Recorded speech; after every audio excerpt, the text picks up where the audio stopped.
মঙ্গলবার দুপুরে সল্টলেকের সিজিও কমপ্লেক্সের সিবিআই দপ্তরে আসেন তৃণমূলের মুখপাত্র কুণাল ঘোষ।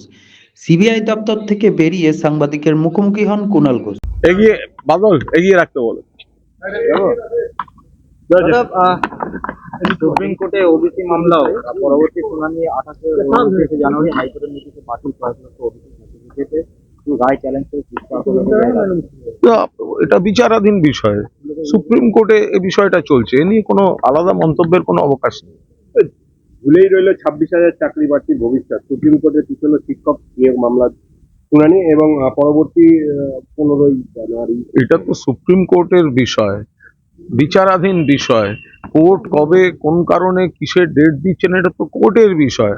ফলে এখানে রাজনৈতিক কোনো বক্তব্যই নেই। মাননীয় মুখ্যমন্ত্রী চান চাকরি সকলের থাকুক, লোকের কর্মহীন হওয়া, যোগ্য প্রার্থীরা কর্মহীন হওয়া এগুলো হতে পারে না। একটা মহল এই চাকরি নিয়ে পলিটিক্স করার জন্য জটিলতা তৈরি করেছে। মুখ্যমন্ত্রী এবং রাজ্য সরকার চান এটা অবিলম্বে মিটে যাক, বাকিটা কোর্টের বিষয়। রাজপথ ছাড়বে না বলেছেন আন্দোলনকারীরা। রাজপথে বসেই আন্দোলন চালিয়ে যাবে কারা? এই চাকরি দেখুন, সেটা সম্পূর্ণ তাদের বিষয়। এটা তাদের গণতান্ত্রিক অধিকার রয়েছে, তাদের বক্তব্য জানাবার। এটা একটা গণতান্ত্রিক রাজ্য। তো সুতরাং এটা সবাই জানেন যে মাননীয় মুখ্যমন্ত্রী চেষ্টা করছেন। মাননীয় মুখ্যমন্ত্রী বলেছেন যাতে সকলের সুষ্ঠুভাবে এটা সমাধান হয়, যোগ্য চাকরি প্রার্থীরা চাকরি পান।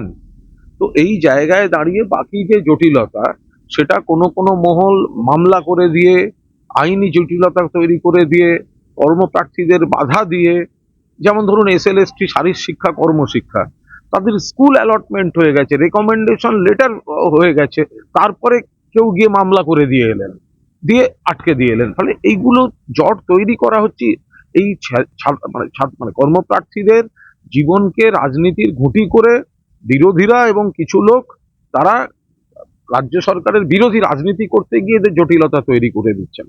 ফলে বাকিটা কোর্টের বিষয়। দাদা, অর্জুন সিংকে ফের তলব করা হলো কমিশনারের আইনের বিষয়, আইনের বিষয়। এটা তো যারা ডেকেছেন তারা বলতে পারবে, আর যাকে ডেকেছেন তিনি বা তার আইনজীবীরা বলবেন।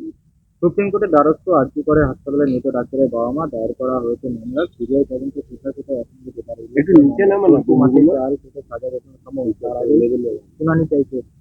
দেখুন, আরজি করের ঘটনা ভয়ঙ্কর ঘটনা। মুখ্যমন্ত্রী থেকে শুরু করে গোটা রাজ্য, আমরা সবাই তার কড়া নিন্দা করেছি। তো স্বাভাবিক ব্যাপার, আমরা সবাই চাই দোষী ফাঁসি হোক, মৃত্যুদণ্ড হোক। মুখ্যমন্ত্রী প্রথম দিন থেকে বলছেন কলকাতা পুলিশ 24 ঘন্টার মধ্যে অ্যারেস্ট করেছে। মৃতার বাবা মার প্রতি পূর্ণ শ্রদ্ধা সমবেদনা রেখেও বলছি, ওনারা কিছু লোকের কথায় ধারাবাহিকভাবে বিভ্রান্ত হচ্ছেন। কলকাতা পুলিশ 24 ঘন্টার মধ্যে ধরলো, ওনারা বললেন উই ওয়ান্ট সিবিআই, ওনারা গেলেন সিবিআই চাইতে। তো সিবিআই তদন্ত হয়েছে। এবার সিবিআই যদি পুরোটা তদন্ত করে কলকাতা পুলিশের, যাকে কলকাতা পুলিশ ধরেছে সেই ধরাটাকে ন্যায্য বলেন, সেটা আবার ওনারা মানতে পারছেন না। এটা কি করে হতে পারে? এই যারা বলছেন বিচার চাই বিচার চাই, বিচার তো কোর্টে হচ্ছে। তার উপর এই মামলা মনিটর করছিলেন সুপ্রিম কোর্ট। ফলে তদন্ত এবং বিচার এই গোটাটা তো দেখছিলেন সুপ্রিম কোর্ট। সেখানে তো তাদের তরফে আইনজীবী ছিল, সব পক্ষের আইনজীবী ছিল। উল্টে তাদেরই আইনজীবীরা ঘন ঘন অনেকে বদলেছেন দেখেছি।